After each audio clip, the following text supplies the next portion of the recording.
दोस्तों, हमेशा से हम लोगों ने बस यही सुना है कि जो हमारी किस्मत में है वही हमें मिलेगा, ना उससे ज़्यादा और ना ही उससे कम। लेकिन मेरा आप लोगों से एक सवाल है, क्या आप अपनी किस्मत पर भरोसा करते हैं? यदि हाँ, तो आप मुझे कमेंट करके ज़रूर बताएं। तो दोस्तों, आज की ये कहानी थोड़ी सी लंबी ज़रूर हो सकती है, लेकिन यकीन रखिएगा आपको इस कहानी के अंत तक ये ज़रूर पता चल जाएगा कि आपकी किस्मत आपके लिए कितना मायने रखती है, आपकी किस्मत होती है या नहीं। किसी नगरी में एक व्यक्ति रहा करता था। वो किसान था।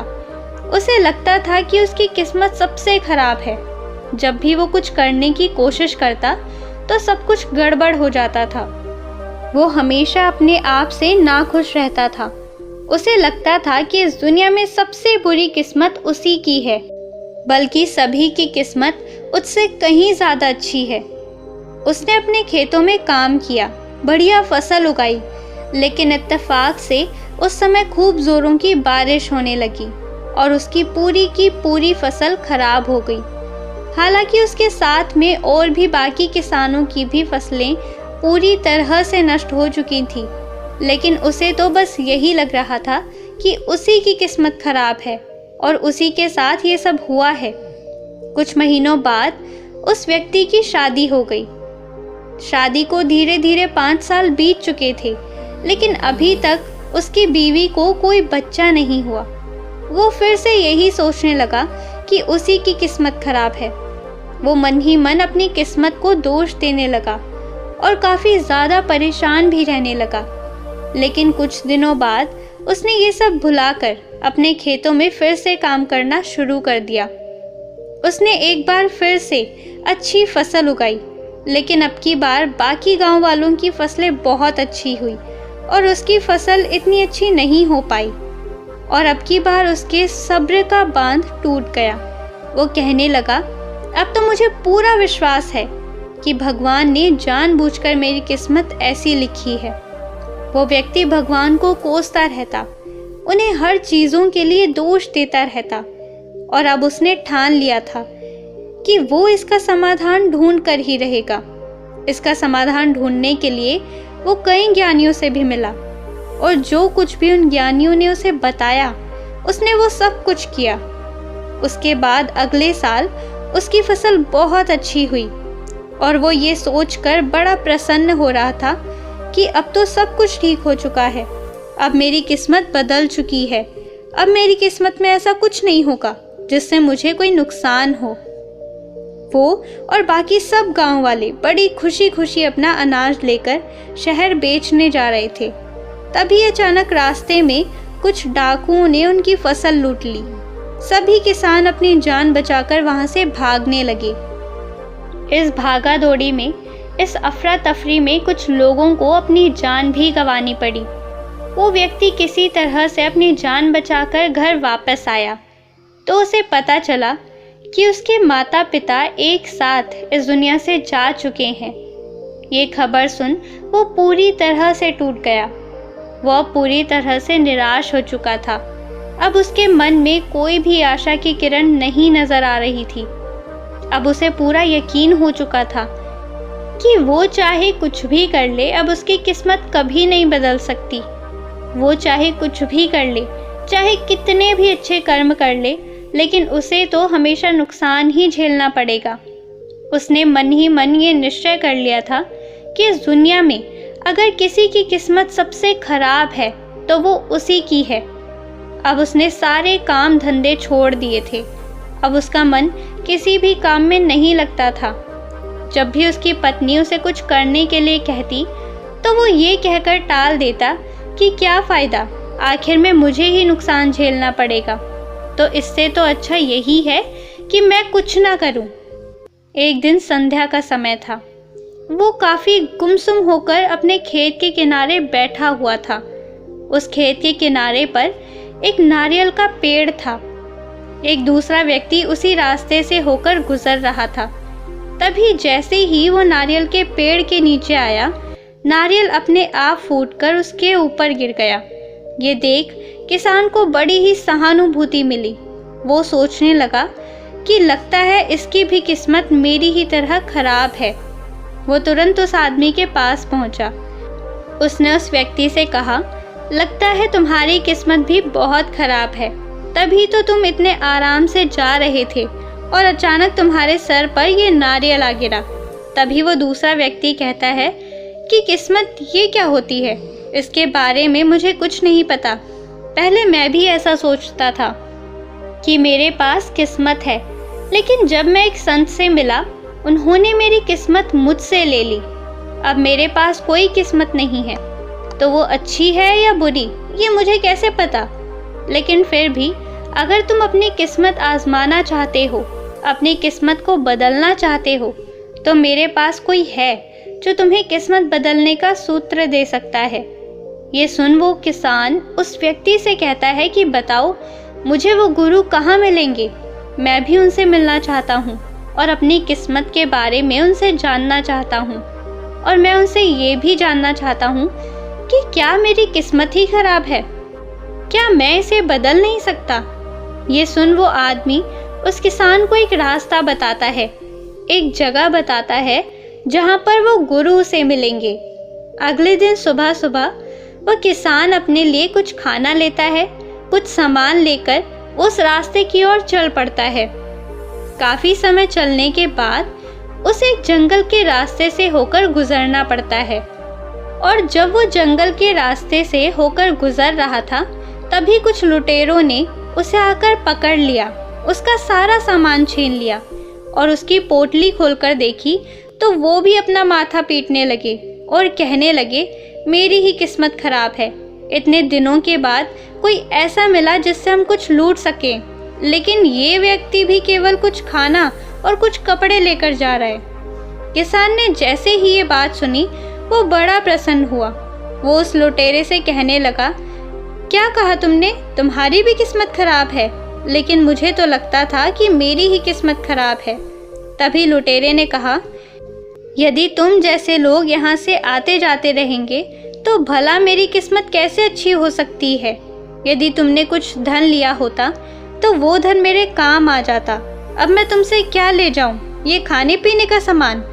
वो लुटेरा उस किसान को छोड़ देता है, लेकिन उससे वो खाने पीने का सामान लेकर चला जाता है। उन लुटेरों से छुटने के बाद वो किसान अपने रास्ते पर आगे बढ़ना शुरू कर देता है, लेकिन अब उसके पास कोई खाना पीना नहीं रह गया था और आगे चलकर उसे भूख भी लग गई थी। चलते चलते पूरा दिन बीत चुका था और अभी तक उसे खाने के लिए कुछ नहीं मिला था। थोड़ी दूर और आगे जाने के बाद उसे भिखारी दिखाई दिया। वो भिखारी कुछ खाना लेकर बैठा हुआ था। ये देख किसान के मुंह में पानी आ गया। वो उस भिखारी के पास पहुंचा और उससे कहने लगा कि क्या आप मुझे थोड़ा सा खाना दे सकते हैं? मैं खाना लेकर निकला था, कुछ लुटेरों ने मेरा खाना छीन लिया और अब मुझे बहुत ज़ोरों की भूख लगी है और मेरे पास अब पैसे भी नहीं हैं कि मैं कुछ लेकर खा सकूं। यदि आप मुझे थोड़ा सा खाना दे दें तो आपकी बहुत कृपा होगी। इस पर भिखारी कहता है कि मैं सोच ही रहा था आज मैं ये खाना खा पाऊंगा या नहीं, और देखो तुम टपके, मैं एक भिखारी हूँ और मुझे रोज़ भीख मांगनी पड़ती है। भूख क्या होती है ये मुझे पता है और भूख से तड़पना क्या होता है ये भी मुझे पता है। वैसे भी मैंने सुबह का नाश्ता किया था, ये खाना तुम ही ले लो और इसे खा लो।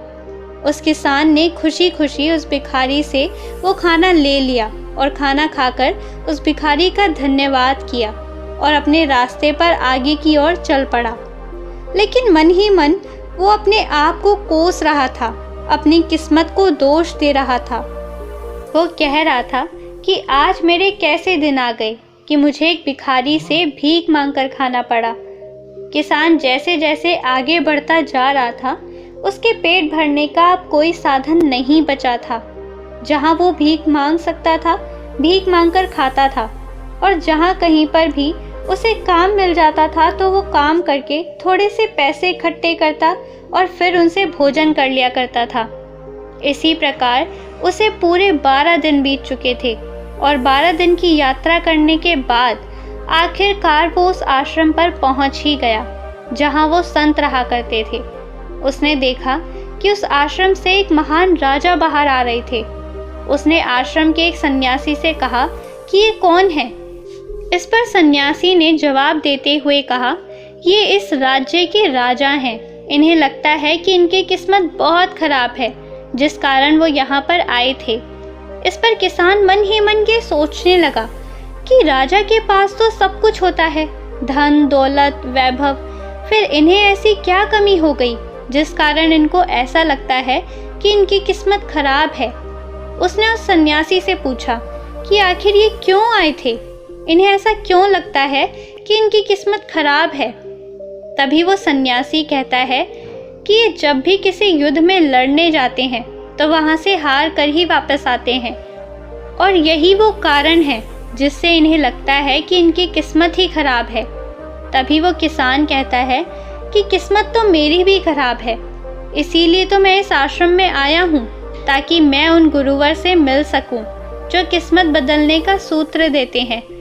किसान के मुख से ये बात सुनकर सन्यासी किसान से कहता है, क्या वाकई में तुम्हें ऐसा लगता है कि तुम्हारी किस्मत खराब है? तुम इतने दिनों की यात्रा करके बस यहाँ पर इन गुरुवर से मिलने आए हो ताकि वो तुम्हें कोई ऐसा सूत्र दे दे जिससे तुम्हारी किस्मत बदल जाए। वो किसान कहता है, हाँ, मैं बिल्कुल इसीलिए आया हूँ। तभी वो सन्यासी कहता है कि यहाँ से उल्टे पांव लौट जाओ, क्योंकि यहाँ पर तुम्हें ऐसा कोई सूत्र नहीं मिलने वाला। तुमने यहाँ पर आकर अपना समय बर्बाद किया है, यहाँ से वापस चले जाओ। ये सुनते ही किसान की सारी आशाएं टूटकर बिखर गईं। उसे लगा कि अब इस दुनिया में उसकी कोई मदद नहीं कर सकता, अब उसकी किस्मत कभी नहीं बदल सकती। इतना कठिन सफ़र तय करके वो यहाँ तक पहुँचा था, पर अब यहाँ पर आने का भी उसे कोई फ़ायदा नहीं हुआ। उसे ये यकीन हो चुका था कि अब उसकी किस्मत कभी नहीं सुधरेगी। वो आश्रम के द्वार से वापस घर की ओर लौटने लगा। तभी उसके मन में अचानक एक बात सूझी। वो सोचने लगा कि भले ही मेरी किस्मत ना बदले, भले ही मेरे जीवन में कुछ भी अच्छा ना हो, अब मेरी किस्मत सुधरेगी या नहीं ये तो मैं नहीं जानता। अपनी किस्मत को सुधारने के लिए मैंने बहुत भाग दौड़ भी कर ली है, तो अब जैसी भी मेरी किस्मत है वो मुझे स्वीकार है। लेकिन जब मैं यहाँ तक आ ही चुका हूँ, इतनी लंबी यात्रा मैंने तय कर ही ली है, तो क्यों ना मैं एक बार गुरुवर के दर्शन कर लेता हूँ। वो किसान उस सन्यासी के पास वापस लौटा और उनसे कहने लगा कि जब मैं इतनी दूर आ चुका हूँ, जिसलिए मैंने ये यात्रा शुरू की थी, उस यात्रा को मैं पूरा तो कर लूँ, एक बार उन गुरुवर के दर्शन तो कर लूँ। तभी वो सन्यासी मुस्कुराने लगा और कहा, हाँ हाँ क्यों नहीं, चलो तुम अंदर चलो। वो सन्यासी उस किसान को आश्रम के अंदर ले गया। उस आश्रम में एक बड़ा सा वृक्ष लगा हुआ था। वो उस वृक्ष के नीचे जाकर बैठ गया और उस किसान से कहने लगा कि मैं ही इस आश्रम का गुरु हूँ। तुम्हें जो कुछ पूछना है, तुम्हें जो कुछ जानना है, तुम मुझसे पूछ सकते हो। किसान ने जैसे ही उस सन्यासी के मुख से ये बात सुनी, वो उनके चरणों में जा गिरा और कहने लगा, हे गुरुवर, मैं धन्य हो गया। मैंने इतनी लंबी यात्रा सिर्फ इसलिए की थी ताकि मैं आपसे मिल सकूं, और मेरी ये यात्रा सफल हो चुकी है। आपसे मिलने के लिए मैं पूरे 12 दिनों से यात्रा कर रहा हूँ और अब मैं वापस जाना चाहता हूँ। किसान की ये बातें सुनकर गुरुवर ने कहा, क्या तुम्हें अपनी किस्मत बदलने का सूत्र नहीं चाहिए? किसान ने कहा, अपनी यात्रा में मैंने देखा कि दूसरों को लूटने वाले लुटेरों की किस्मत भी खराब है। जिसके पास कुछ भी नहीं है, उस भिखारी की किस्मत भी खराब है, और जिसके पास सब कुछ है, यानी कि वो राजा जो कि आपके यहाँ से अभी अभी गए हैं, उसकी भी किस्मत खराब है। तो अगर ऐसे में मेरी भी किस्मत खराब है तो भला क्या फ़र्क पड़ता है? ऐसा लगता है मानो सभी की किस्मत खराब है, तो ऐसे में मुझे क्या फ़र्क पड़ेगा? ये बात सुनकर गुरुवर मुस्कुराने लगे और किसान से कहते हैं कि ये किस्मत क्या होती है, जिसे हम किस्मत कहते हैं, इसका अर्थ क्या है? किसान कहता है कि हमारे नसीब में जो कुछ लिखा है वही हमें मिलेगा। इसे ही हम किस्मत कहते हैं। तभी गुरुवर मुस्कुराने लगे और किसान से कहते हैं कि किस्मत किसी की नहीं होती, ये तो हमारी इच्छाएं होती हैं जिन्हें हम पूरा करना चाहते हैं। लेकिन अब हमारी इच्छाएं हमारे अनुरूप पूरी ना हो तब हम कहते हैं कि हमारी किस्मत ही खराब है। लेकिन वास्तविकता तो ये है कि हमारी किस्मत नहीं बल्कि हमारे कर्म ही खराब हो जाते हैं। यदि हम परिस्थिति के अनुरूप कर्म नहीं करते तो इसके कारण हमारी इच्छाएं अधूरी रह जाती हैं, हमारे वो कर्म पूरे नहीं हो पाते। परिस्थितियों के अनुरूप कर्म ही महत्वपूर्ण है। इस पर वो किसान कहता है, हे गुरुवर, मुझे आपकी ये बातें समझ नहीं आ रही। आप क्या कहना चाहते हैं? क्या आप ये कहना चाहते हैं कि हमारी किस्मत पहले से नहीं लिखी होती? इस पर वो गुरुवर कहते हैं कि कुछ भी पहले से नहीं लिखा होता। हम अपना भाग्य खुद बनाते हैं, हम अपनी किस्मत खुद लिखते हैं। हम जैसे भी कर्म करते जाते हैं, हमारे कर्म ही हमारा आने वाला कल तैयार करते हैं। ये सुन किसान ने कहा, हे गुरुवर, आप मुझे साफ साफ और स्पष्ट तौर पर बताइए, मुझे आपकी बातें समझ नहीं आ रही हैं। तभी गुरुवर उस किसान को एक जगह ले जाते हैं। तभी रास्ते में अचानक उस किसान के पैर में एक कांटा चुभ जाता है। किसान के मुंह से निकलता है, आह, मेरी तो किस्मत ही खराब है, अब ये कांटा भी मुझे ही चुभना था। गुरुवर ने किसान के पैर से वो कांटा निकाल दिया और किसान से कहा, जब हम किसी भी यात्रा को शुरू करते हैं तो उस यात्रा के दौरान परिस्थितियों के अनुरूप कई समस्याएं आती हैं, तो हमें इस स्थिति के अनुरूप अपने कर्म भी करने होंगे। तुम यहाँ पर देख सकते हो कि जिस रास्ते से हमें जाना है उस रास्ते पर कांटे ही कांटे हैं। अब या तो हम यहाँ से वापस लौट जाएं और अपने आप से हमेशा ये कहते रहें कि हमारी तो किस्मत ही खराब है, या फिर हम थोड़ी दूर आगे चल सकते हैं, लेकिन इससे हमारे पैरों में कांटे चुभने लगेंगे और हमारा पैर लहूलुहान हो जाएगा। और फिर तब भी हम यही कहेंगे कि हमारी तो किस्मत ही खराब है। या फिर हम इन परिस्थितियों को समझें और इन कांटों को रास्ते से हटाते हुए आगे बढ़ते रहें। लेकिन याद रहे कि ऐसा भी हो सकता है कि इन कांटों को हटाते वक्त ये कांटे हमें चुभ भी जाएं, लेकिन ऐसा करते वक्त हमारे पैर लहूलुहान नहीं होंगे, पर हम आसानी से इस रास्ते को पार कर सकेंगे। तो अब तुम मुझे बताओ, अब तुम्हें क्या करना उचित लगता है? क्या हम यहाँ से वापस चलें या फिर कांटों के ऊपर से जाना तुम्हें पसंद है, या फिर तुम कांटों को रास्ते से हटाकर जाना पसंद करोगे? इस पर किसान कहता है कि हम अपने पैरों में जानबूझकर कांटे क्यों चुभाएंगे? हम कांटों को रास्ते से हटाते हुए ही आगे बढ़ेंगे। गुरु और किसान ने मिलकर उन कांटों को रास्ते से हटा दिया और चलते हुए आगे बढ़ते गए और उस रास्ते को पार कर लिया। रास्ते को पार करते ही एक बड़ी नदी उनके सामने आ गई और उस नदी का पानी उफान पर था। तभी गुरुवर ने किसान से कहा, क्या तुम्हें तैरना आता है? हमें इस नदी को पार करना है और हमें उस दूसरे किनारे पर पहुंचना है और हमें इस नदी को पार करना ही होगा। ये सुन किसान कहता है, हे गुरुवर, मुझे तैरना नहीं आता। तभी गुरुवर ने कहा कि अब तुम ये कह सकते हो कि मेरी तो किस्मत ही खराब है, जो मेरे रास्ते में नदी आ गई और मुझे तैरना नहीं आता। अब ऐसे में क्या तो तुम तैरना सीख सकते हो और वापस आकर इस नदी को पार कर सकते हो, या फिर यदि तुम चाहो तो किसी नाव की व्यवस्था कर सकते हो और इस नदी को पार कर सकते हो। तो फिर तुम क्या करना चाहोगे? किसान ने कहा, हे गुरुवर, यदि मैं तैरना सीखूंगा तो उसमें मुझे बहुत वक्त लग जाएगा और ये नदी हमें अभी पार करनी है, इसलिए हमें नाव की व्यवस्था करनी होगी। तब वे गुरुवर और उस किसान ने कुछ बांस की डंडियों को इकट्ठा किया और उन डंडियों का इस्तेमाल करके उन्होंने एक नाव का निर्माण किया। नाव पर बैठकर वो नदी के दूसरे किनारे पर पहुंचे।